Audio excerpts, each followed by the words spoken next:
All right. Well, thank you guys all for joining us and coming today, both on Facebook and on Zoom. We are so excited to have you here. So today is a little bit different than our usual webinars. This is going to be our live Ask the Expert with Pilar, navigating the journey of bipolar disorder, a mother's perspective. So we want to use this as an opportunity to share experiences, ask questions, and come together to learn and support one another. So if you're joining us on Zoom, please use the Q&A field at the bottom or the chat box to ask any questions you may have at any point. And if you're joining us on Facebook Live, please leave a comment and we will try our best to get to every question during this hour. So I would like to introduce you all to Pilar. Pilar is a licensed marriage and family therapist who's in practice for 25 years, serving the San Diego metropolitan area and remote clients through virtual therapy. She is also mom to Anna, now 22 years old and living with bipolar 1 illness since age 12. Over the course of the past 10 years, Pilar has shared Anna's journey from illness to wellness with many twists and turns and myriad challenges that bipolar disorder presents. On that journey together, Anna and Pilar shared many milestones, from the emergence of symptoms, the diagnosis and learning to accept and live with it, the treatment, and the ensuing and far-reaching ramifications, social and emotional effects, sensitivities and nuances of parenting, effects on siblings and family, non-compliance with medications and subsequent psychiatric hospitalizations, effects on schooling, including illegal action to enforce students' rights, FAPE, and considerations and strategies for employment, among others. Pilar is deeply passionate about mental health advocacy, education, and de-stigmatization. She believes that health management should be an integrative approach that encompasses both physical and mental aspects without separation. She is a valuable member of the International Bipolar Foundation. She has developed helpful and practical content through both editorial and video, including recent resources for coping with COVID-19 pandemic. Above all, Pilar shares her daughter's struggles and triumphs as seen and experienced through the eyes of a mother. Thank you so much for joining us today, Pilar, and taking time out of your day to share your story with our community. Of course. So as Emily mentioned, Anna's now 22. She was diagnosed when she was 12, just about to enter high school, so the 9th grade. There were no signs really that anything was coming. Just turned out that in the summertime before 9th grade, she started to show some symptoms that were pretty dramatic and came on pretty quickly. So for instance, one of the first signs was I was going to get a glass of water, probably 2 o'clock in the morning, and her bedroom was at the opposite side of the house. So I noticed that her light was on and went down to her room and found her feverishly writing in her journal. Her pen, she was holding her pen so tight, it looked as if she could break through the paper with the point of the pen. And I asked her what she was doing and what was the problem. Why couldn't she sleep? And she said, I'm writing scripts. I need to write in my journal. It's really important stuff. And you probably just don't understand, but I really need to get back to this. And so, I mean, just really, really writing. So I thought, that's interesting, a little concerning. Then from there, I noticed she started drawing kind of disturbing things, drawing things that were a little scary. From there, she went to believing that she could communicate with our family dog, and that she was doing experiments and that the two of them were talking to each other. She felt that she was an angel of God and she needed to leave us, and she needed to save the world. So she definitely started having some delusions. quickly we took her to the psychiatrist, and it was quite a day. The psychiatrist talked to her father and myself, and then she talked to Anna. And even though it was about a 2-hour appointment, I think it was clear within probably the first 5 minutes that Anna had bipolar 1 disorder. She'd brought her drawings and some of her writings to the doctor, and the drawings were a bit gruesome, and the writing was definitely reflected her thoughts that were not typical. And so the doctor asked Anna to come to the waiting room and sit down, and she was talking to us again, the parents, basically said, look, your daughter has bipolar 1 disorder. And I said, wow, okay. And I thought to myself, in my work, I see people with bipolar disorder. And I've often said to myself, this is the one thing that I hope nobody that I love gets. So I said, how are we going to tell her? And the doctor said, well, we're going to tell her she has a serious mental illness and she may go to college one day. And I said, wow, is there maybe a different way we can tell her that? And she looked at me just so surprised. And I said, maybe we can tell her my son has diabetes. Maybe we could say that this is doable. It's going to be difficult, but the key is how we handle it. And she's got to not be too high or too low, not be too manic or depressed, just right in the middle. And that's the sweet spot. So she said, okay, we'll try that. Anna comes into the room and she says, you have a serious mental illness and you might be able to go to college one day. Anna shot a look at me like, what? And then just got in a fetal position and bawled on that couch in the doctor's office. So from there, it went pretty quickly. She was treated, all kinds of lab work, 7 medications. She got really sedated.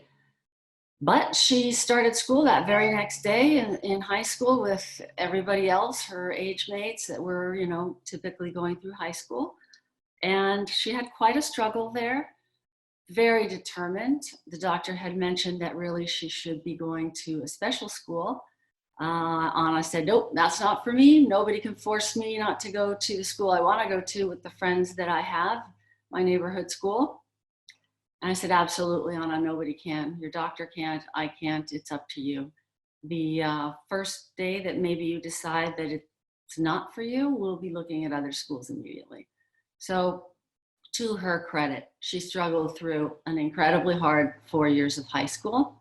The high school didn't get it, didn't want to get it, had a lot of trouble offering support for her, but she got through with her friends and graduated okay and went off to college. So college years were great for about 3 years. She did beautifully. She was on the dean's list. And then she took a few risks, maybe a few more than were good for her. Some of her lifestyle choices weren't the best. And she had quite a serious episode where she had to be hospitalized for almost 2 weeks in a psychiatric hospital. That's not a place that a mom or a parent likes to see their child. It's quite scary. And from there, she went to a crisis facility that was another week or so. And then she came home. And that was daunting because she really needed a lot of supervision. She wasn't herself. Again, she wasn't herself. I remember saying to my mother, where did Anna go? She just was very different. But again, her determination came through and she struggled again to get well. She missed a semester of college, but did everything in her power to get better and adhere to the treatment.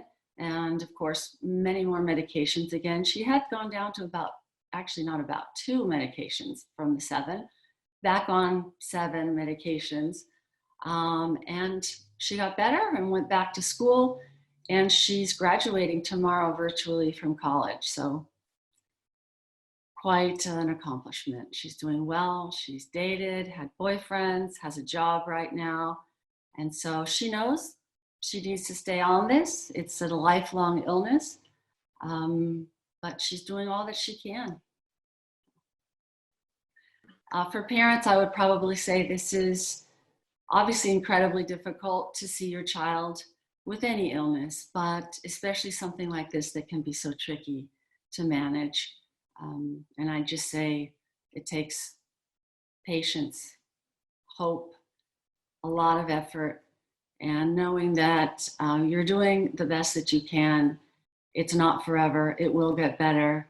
It certainly gets a lot better than those first days, weeks, months, maybe even a couple of years.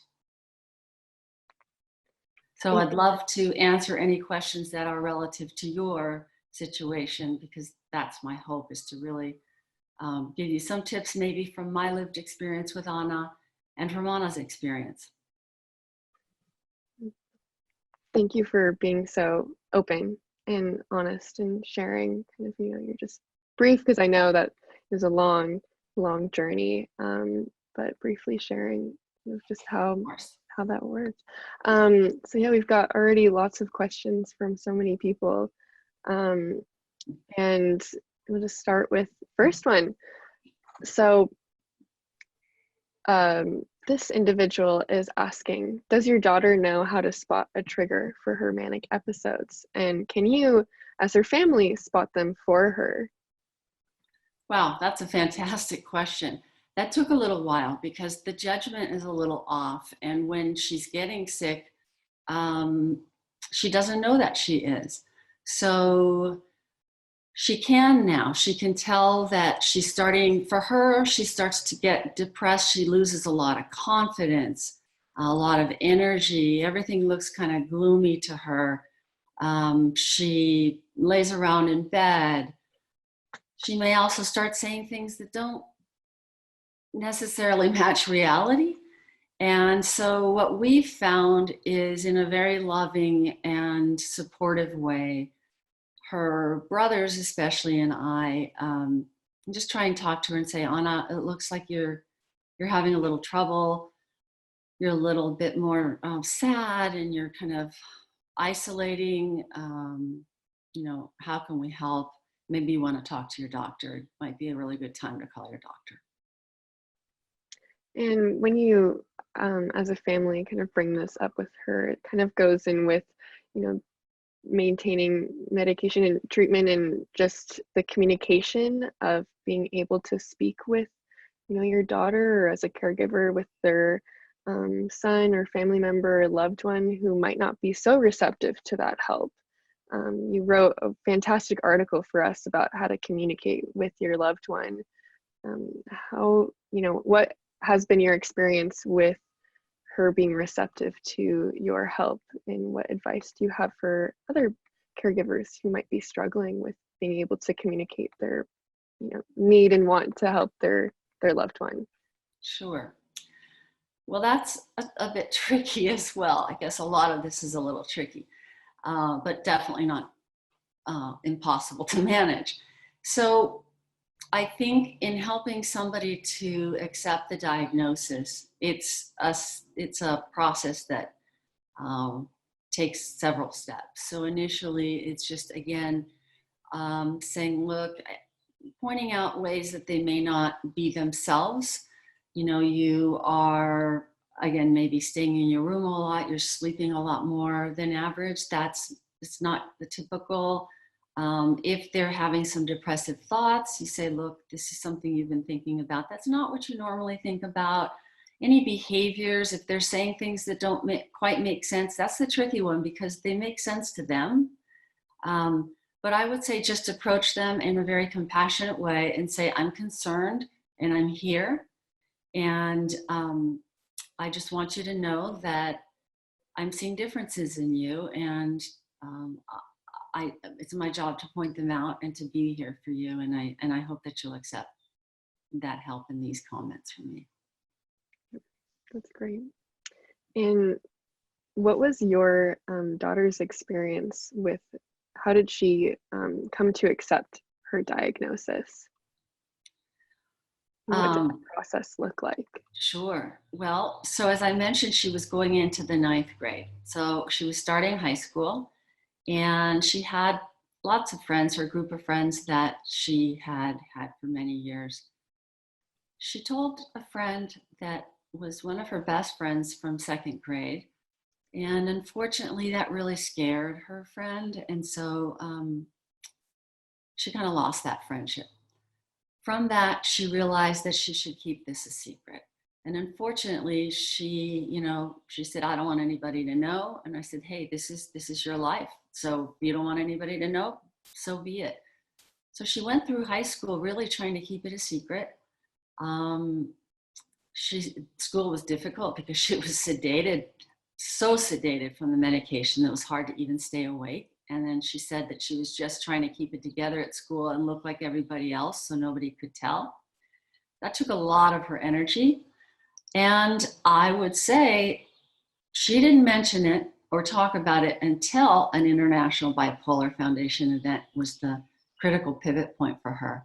And that was, she was getting better, so more able to accept her diagnosis. Anyway, she'd lived with it for 3 years. And I remember saying to her, I understand, Anna, that right now you don't want to talk about this and you're embarrassed. But I promise you one day you're going to get to the point where it's just a fact about you. It is doable. You're like everybody else. You have a challenge like pretty much all of us have, but it'll just be a fact about you. And so that happened for her. She went to a gala for the International Bipolar Foundation and had resisted going. I was actually chairing that event, and she heard me, on the phone and saw me online a lot, preparing for the event. And slowly but surely, she said, "I'm kind of curious about that." And I said, "Oh, okay." And she said, "What's it going to be like?" And I said, "Well, it's everybody coming together to support each other and learn a little bit more about bipolar disorder and spread the word." And I said, "Would you like to come?" She said, No, thank you. I'll just be the little example." I said, "Okay, that's fine. I will. I'll bring pictures. I'll take a lot of pictures." So a few days later, she said, "I kind of want to go." I said, "All right, great. So we can get you in." So she went, and I got her hair appointment. She had her makeup done. She had a beautiful dress. It was a party. She could not believe it was such a change for her that all these people were positive. She wasn't the little example. Everybody was having a good time. It was a celebration. And that really, really was one of the biggest changes for her in accepting this. And days later in her journalism class, she talked about it. She said she wanted to write an article about bipolar disorder for her high school paper because she thought it would be most helpful for people if she did this while she was still in high school. And from there now, she's been an advocate. She's definitely accepted her diagnosis. She's learning to live with it. And it's not the worst thing in the world for her. She's managing. That's really wonderful. That's so great that, International Bipolar Foundation too was so helpful in making that, difference in her mindset and her perspective. Because we want to, help change people's understanding of their own diagnosis or someone else's diagnosis. Oh, yeah. I mean, quick plug for International Bipolar Foundation, but what a huge resource. Honestly, I'd been going online trying to figure out, how to help Anna, especially in those first days, and sifted through different websites. And when I found International Bipolar Foundation, I thought, okay, this one is it. And boy, what a support from day one till now and beyond. I mean, any kind of support that you'd like, it's there. And if it's not there, ask for it and it'll be there soon. Yeah, kind of going off of that, in the beginning stages or even now, what are some other resources that were really beneficial or are really beneficial for not just your daughter's journey, but also even for your own as a caregiver? Sure. Well, for Anna's journey, she reads a lot now about bipolar disorder. She reads just novels. She recommends movies to me that have a character with bipolar disorder. In fact, at one of these events, the director of Silver Linings Playbook attended, and that was one of the ways. I'll go back to her talking about her diagnosis really quick, so I'll digress. That was one of the key ways she opened the conversation when she talked to her friends. And she said, have you seen Silver Linings Playbook? And she said, if they said yes, then I'd go on and I'd tell them. If they said no, then I'd say they're not quite ready. I'll keep it to myself. So for resources, back to your question, I would say for Anna, like I said, the movies, the friends in college who really got it, who were accepting, International Bipolar Foundation, she journals, that helps her a lot. Of course, her doctor is a huge help. She's had the same doctor since day one, and she really knows Anna. Anna trusts her. They have a really special trusting relationship. And I would say her friends have been a huge support. Finding a crew of friends that gets it, that wants to help, wants to understand, and wants to support and maybe point out when they see something that might be a little concerning. For parents, I would say one of the things I would have done different is to reach out a little more. It was pretty overwhelming, and I just focused on putting one foot in front of the other. And I would have reached out more. I would have asked for more help, which would have been given me a break from people, family members that were trusted, that I knew could take good care of Anna and she'd be safe. I probably should have, just taken care of myself a little more, and just exercise helped. And that was probably the one thing that I kept as a constant. Really vigorous exercise helps more, because it really kind of got out some of my worries and frustrations.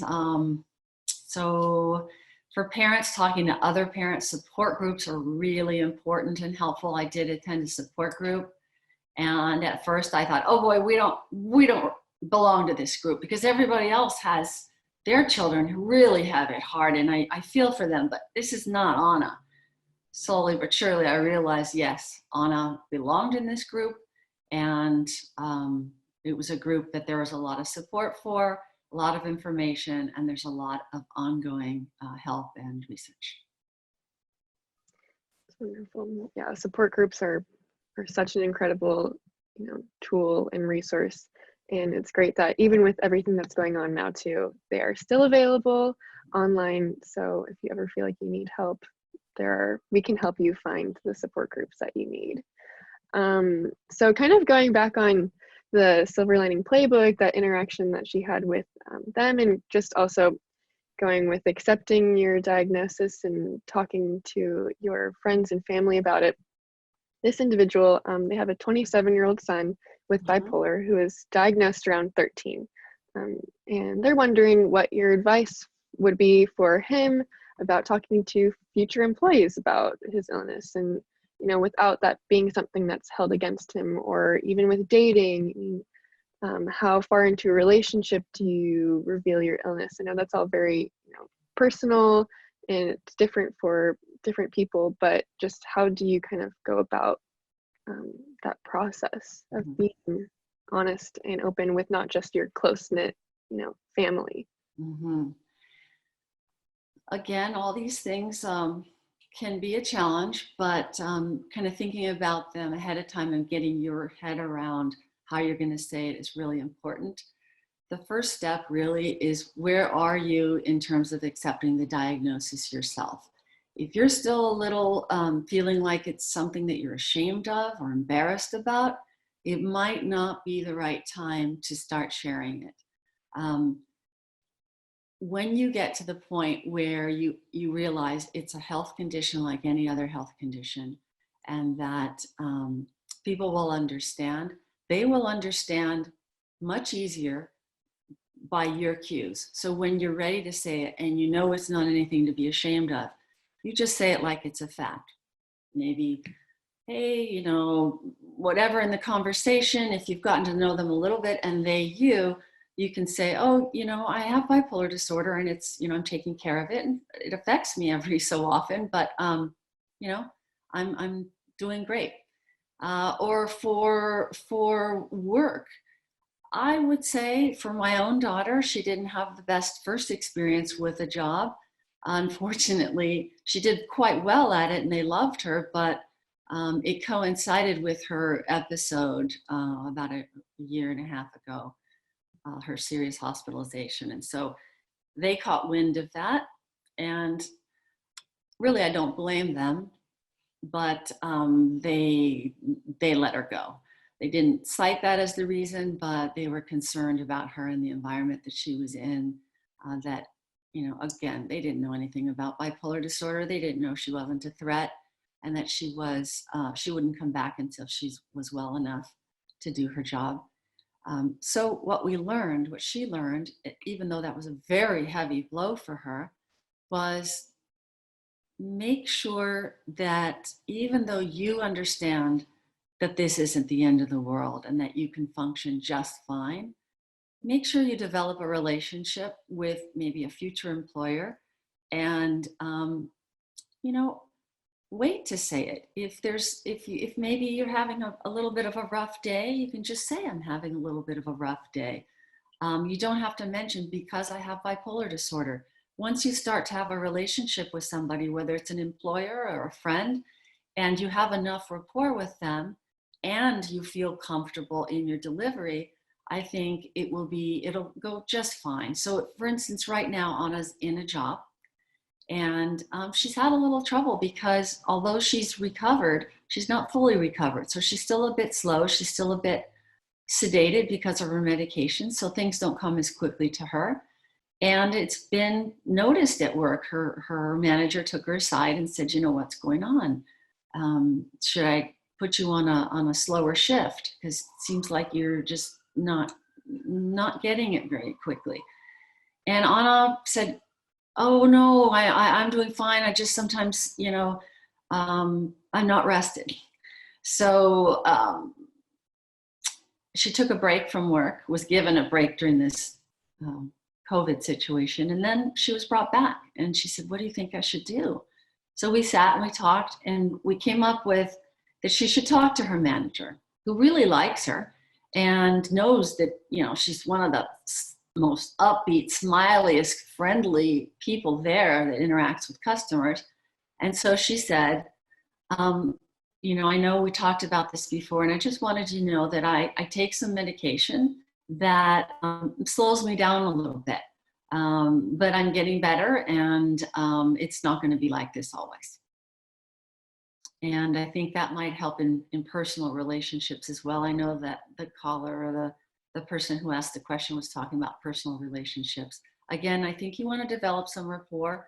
People, unfortunately, don't know a lot about bipolar disorder.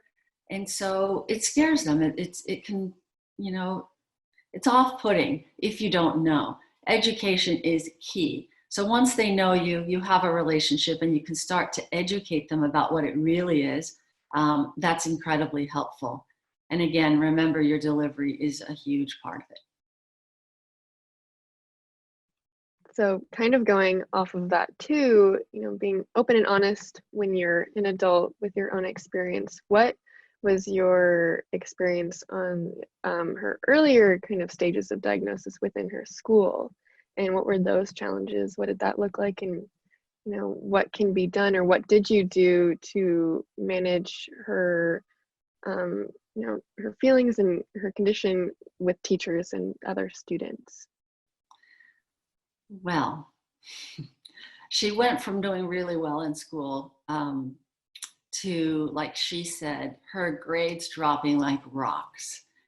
They did. They went to D's and F's. She was, my goodness, I mean, asleep for most of her classes, fell asleep with a book in her lap, studying in bed. I mean, she never gave up, but unfortunately, things just weren't coming to her or staying with her. She'd learned something, I'd sit by her side and help her with homework or study for a test, and she was like so prepared. And about 10 minutes later, I'd quiz her and it was gone. It was all gone. So that was frustrating. But I think what's helpful in school is they don't all get it. And I don't fault them, but it's kind of your job as a parent to help them understand the diagnosis in a way, again, that doesn't scare them, but just lets them know that your child does have, some differences, and those impact their learning. And so what I did was, with each teacher at the beginning of the year, I had maybe like a paragraph that I usually just talked to them and said, can I just have 5 minutes of your time? And said, look, my daughter Anna is in your class this year. She has bipolar disorder, and the way it impacts her in school is she may look a little down, or she may even say a few things that don't quite make sense, but she's doing her best and she is taking in the information, and she just needs some support.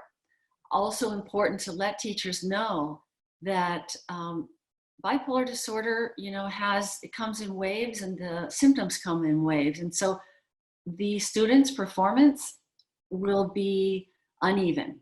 So sometimes they'll do really, really well on a test, and they're doing great because the illness is really in control. And then another day or a week later or a month, all of a sudden they're not doing well. And it's not because of their effort. My daughter's effort never strayed. It was always the best that she could do. But teachers need to know that, because they think sometimes, oh, they're slacking off. I mean, she had a teacher tell me that she was lazy and fitful. I had teachers say, oh, she doesn't need anything special and needs special support. Because if we do that for her, we'd have to do it for everybody.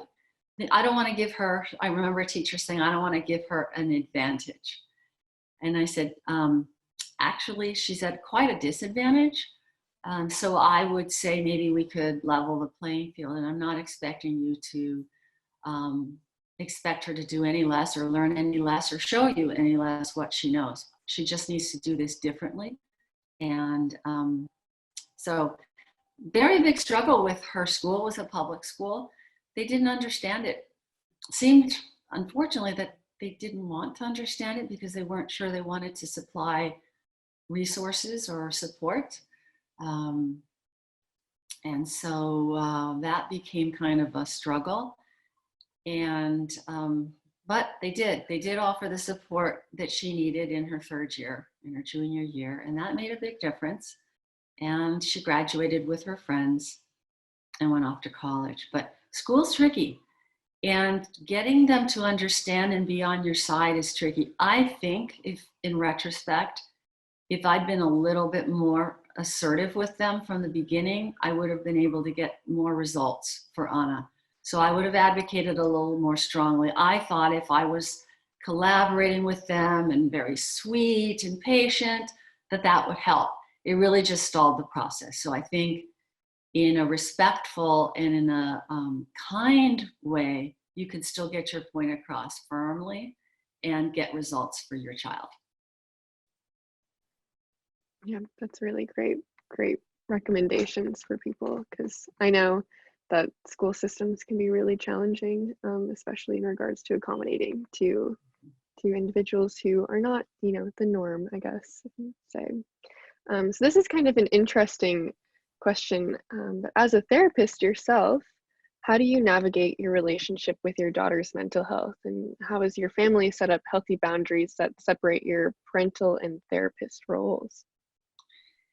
Well, I think in my own life in general, I don't kind of speak like a therapist. I may think a bit like a therapist, but I don't really speak that way. It's a pretty natural conversation like you would have with anybody else.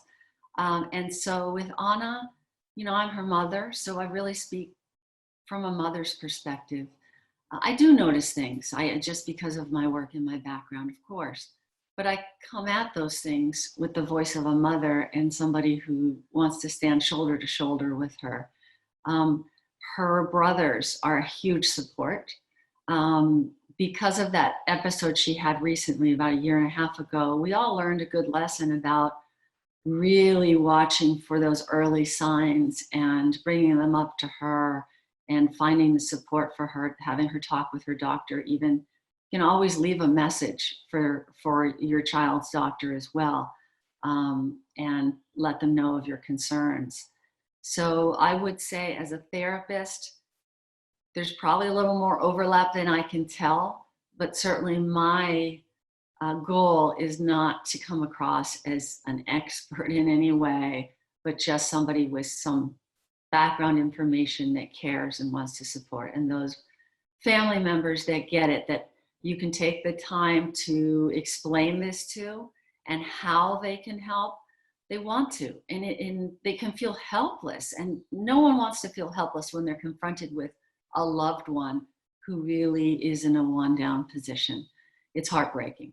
And so if you give people tools and you give them education, they're there, they get it, and they step in just at the right times. Great, perfect. Thank you for answering that. And then this is kind of two questions that I'm combining into one. One individual, they're wondering, sorry, let me just find it really quickly. Yeah, so they're wondering, when you're not close by or near your loved one who you care for, kind of this is probably impacting a lot of people, especially now with COVID-19 and having to practice social distancing, and maybe you don't live in the same state as your daughter or your loved one who you care for. How do you kind of, still observe their behavior and address their behavior and try to help them or handle kind of their illness when you're not near them? Boy, that's a really good question. For me, seeing Anna's face when she was at school and listening to her voice were really indicative of how she was doing. If you can FaceTime or whatever channel you use that you can see each other, it's a really good way of seeing how your loved one is doing. I remember that when Anna first was sick, and then when she was just kind of having fluctuations and not doing so well, she looked like she was getting a flu or something. Her eyes didn't have the same sparkle. She looked like you or I or anybody would when they were coming down with something or they had a bad cold. I remember asking her doctor, gosh, it looks like she looks sick, like she's got a flu or something. She doesn't sparkle like she usually does. And she said, oh yeah, when I come to the waiting room and I see my patient, immediately I know how they're doing by just looking at them.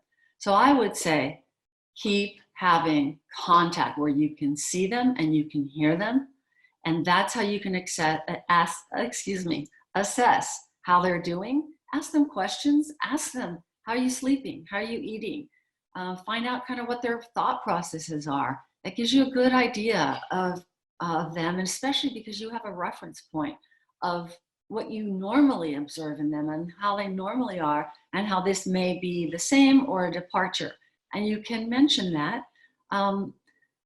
It's a little tricky because I know Anna could get defensive when I would say, Anna, do you think that maybe she'd be like, would you stop that? After a while, I think she realized it was only because I cared, and she could take the information and use it however she wanted. But I really felt that I needed to say that I noticed these things. So I hope that helps. Coming from a caring, supportive perspective is really important. People don't want to feel like they're sick. And that's a big, big one. And so for her, she thought that if I brought it up or her brothers brought it up, that was a reminder that she was very sick. And it really isn't. It was just something that, was a fluctuation that maybe needed a little attention. But obviously she was doing well and she was staying on her treatment plan. And so. That's really, really helpful. I know that, connections and contacts are so important in being able to support the person that you really care for. So this is a question from our Facebook. Did you and your daughter receive transitional care after stabilized in the hospital and prior to discharge, and were you connected to resources or taught about self-care or given bipolar education materials? Yes, the answer is yes. So at the psychiatric hospital, which was unfortunately county mental health, wasn't a private hospital or any other type. It was one where people, really have very serious and chronic illnesses, and they're there a lot, back and forth. They had NAMI, so the National Association for the Mentally Ill, or for mental illness. They had people there with information, support groups. They really connected with each patient or patient's family. And so that was a great resource. Unfortunately, in Anna's case, there in San Diego, there was a loss of staff and groups, support groups. So there wasn't really anything she could fit into right away.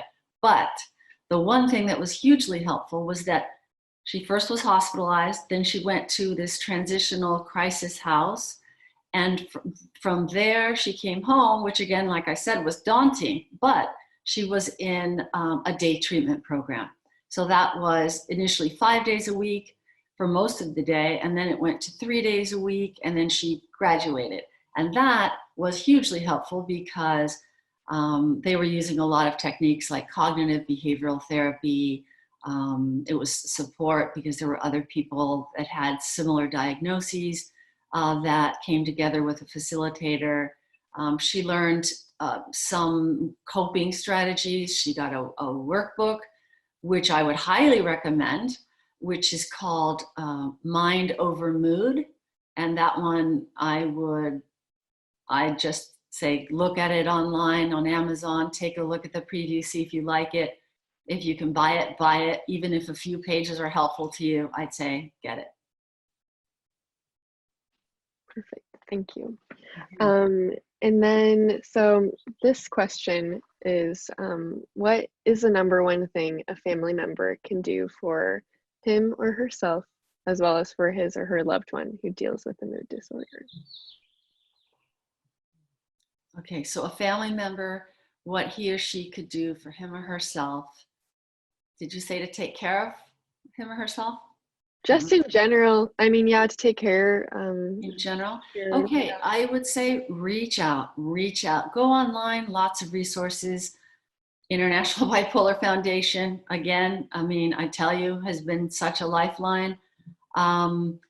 Reach out to friends. There are friends who really want to listen, and there are friends who you might find aren't as prone to listening or listening long enough, and that's okay. Just find the ones that do care, do understand, and do want to support. Do some fun things. Take a break from it. If you're exercising, for me, that was a huge break. But if you're reading or watching a movie or, obviously right now you can't go out and do a whole heck of a lot, but take a virtual exercise class, or I don't know, whatever's pleasant for you. Read a magazine, find a recipe you want to try. I would just say spend some time not thinking about bipolar disorder. Spend some time making sure that other parts of your life are also attended to, and you're trying to balance those. It's easier as this, progresses, not as easy at the beginning, but, just try and keep those other things going as well, things that are important to you and helpful to you, your friendships, your family relationships, and again, reaching out for support and support groups. Yeah, that's so important. I know that, to be able to give the most care and support, you have to also be supporting yourself, or else you won't be able to put that energy Absolutely. into the person who needs it most. Kind of going off of that too, in a way, what would you say to someone who was just diagnosed? Well, it depends a little on how they're viewing it right then. But in general, I would say I recognize that this is probably a huge surprise. It's a big blow, bomb that dropped in your life. But there's treatment. It may not look easy. It probably won't be easy for a while. But you have support. We're here for you. do your best. I'm a spiritual person, so I always told my kids, do your best and God will take care of the rest. If you're not a spiritual person, that's fine. Do your best. Your friends and family and your doctor will do the rest. But I would say just give hope and say, I know it looks horrible right now and so overwhelming. It gets better. It really gets better. Nothing is forever. And it takes persistence, and it takes really wrapping your head around this, because if you wrap your head around it and you see it in a way that it's not the end of the world, that it's manageable, and that it just takes persistence and patience, you'll get through it. There's a lot of help out there. There's all kinds of research that's coming up with new developments. Family members are there for you. Pick the ones that are most there for you, and shed people, at least initially, from your life that aren't helpful, that are they're maybe negative, don't get it, or don't want to help. But I would say stick with it. You've got this. It will get better. It just takes time. Yeah, it's definitely a journey and it will take time, but it will get better. And it has twists and turns. You will get better. And just know that, it's a lifelong thing. And the worst is almost always at first when you're first diagnosed. Challenges later, after you're stabilized, or at least partially stabilized, are much more manageable. So stick with it. And there will be twists and turns, but they'll be a lot easier to handle. So this is kind of an interesting question as well. If you're willing to share, does Anna have a role model who has bipolar disorder, who manages it well, and how has that kind of helped her with her journey? Sure. We haven't been able to specifically trace the bipolar disorder on either side of the family for Anna. I think there's some features on both sides, but no formal diagnosis. So I'm not sure that those features might fit the formal diagnosis. But especially after this last episode for Anna, she felt a little lost. And because again, she was at that age where she's an adult, and yet in some ways,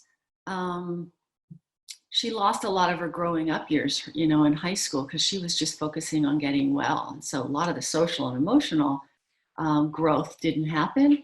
So I would say one of the things that helped her during this episode, or recovering from it, was I learned of a support group for adults with bipolar disorder.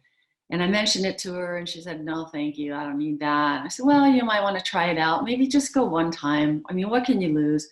So she did go, and it was hugely helpful for her. And the man who runs it is an older gentleman who has bipolar disorder. He's had a lifelong experience with bipolar disorder. So he's really good at putting it into perspective, offering tips, and letting her know that this is doable. Stay with it, even though maybe your doctor said you've done irreparable damage to your brain. The jury's not out. Nothing is for sure. Science isn't perfect. So stick with it. Have hope. Your brain will recover. It recovers quite slowly, but it does. And so that support group for her with other adults who have bipolar disorder, who can share their experiences, and she hers, was very helpful. Perfect. And then I think this is a really important question. Just looking back, reflecting back on your experience, what would you have done differently if you could go back?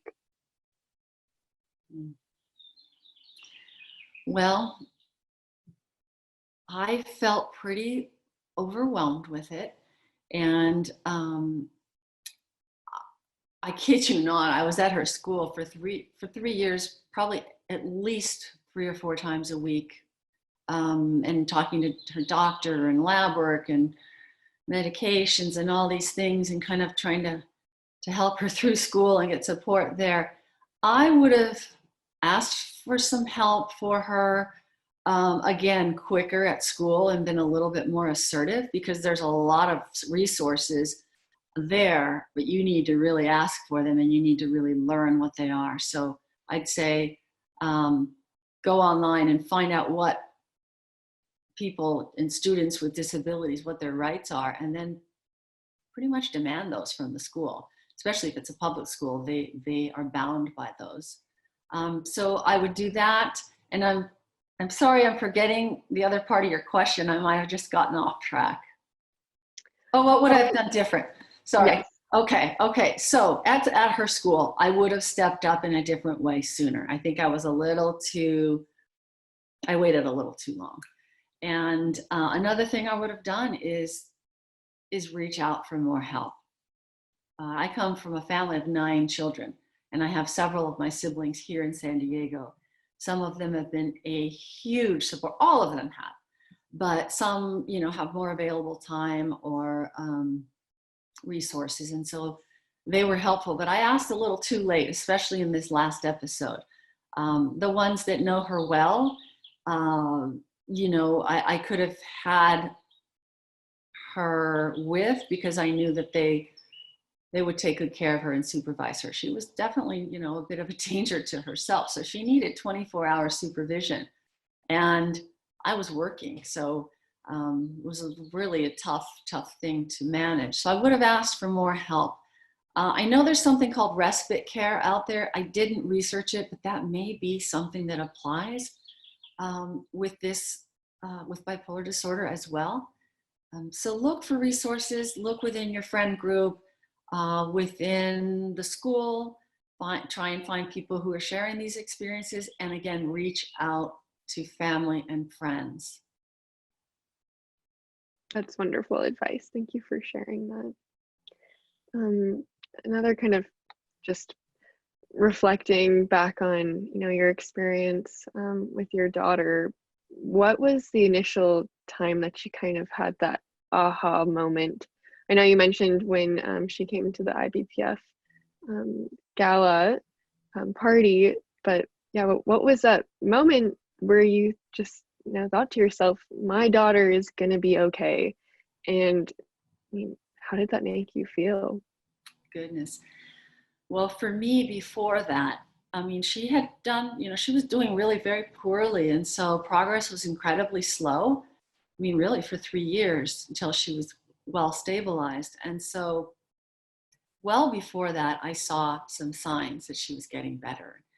I can remember a few, but one for sure that stands out is the medication was so sedating that she really could hardly form a sentence and string the sentence together and the words together properly. So we'd all gone out to dinner. The family had gone out to dinner. And when it came time for her to order, I didn't want to order for her, but I knew it would be a challenge for her. And she looked at the menu and she said, I'd like the number 2 combo with rice and beans. And that might seem so simple to you, but to me, tears were in my eyes. I was so excited because I thought, wow, she's actually really improving. This is a huge change from before. And really, that was a pivotal point as well. And she started to get better. It's all incremental, but if you keep a journal, you'll see the changes as time goes along. They don't always become apparent because it's difficult. But if you're looking at your journal and you see what it was like a month ago or a week ago, or even 6 months ago, and you look at what it is today, it's a huge help. So I would say the restaurant incident was a big one. Her ability to start talking about it. I've heard the saying, I'm sure you have too, that you're only as sick as your biggest secret.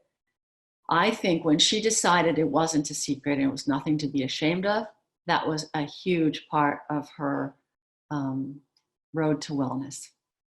I hope that helps.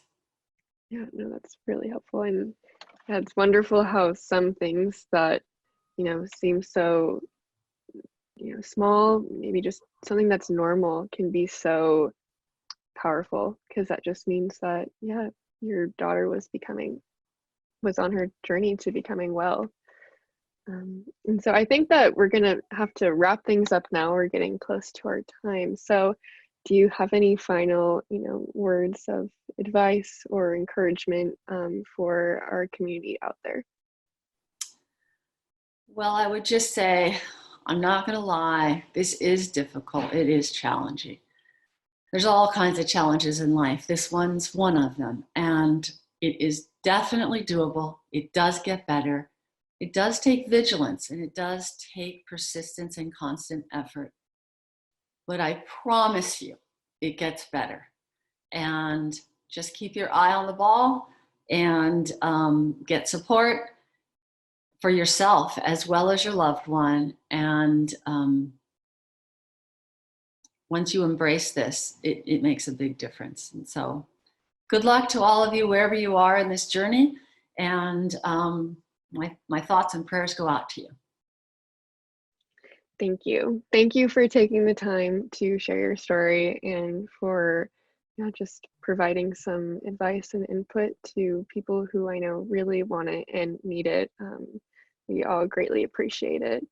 And this month is Mental Health Awareness Month. This upcoming week is Mental Health Awareness Week.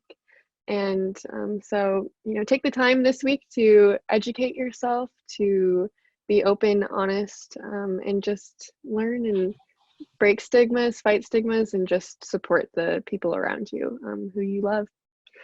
So this webinar will be recorded and will be available on our website and our YouTube channel. If you have any additional follow-up questions, feel free to email me at info@ibpf.org and I will respond to you as soon as I can. And I invite you to visit our website as well to learn more about upcoming webinars or read some of Pilar's past blog posts about communicating with your loved one and resources that are available for you. So thank you all for attending and wish you a wonderful week. Thank you. Bye.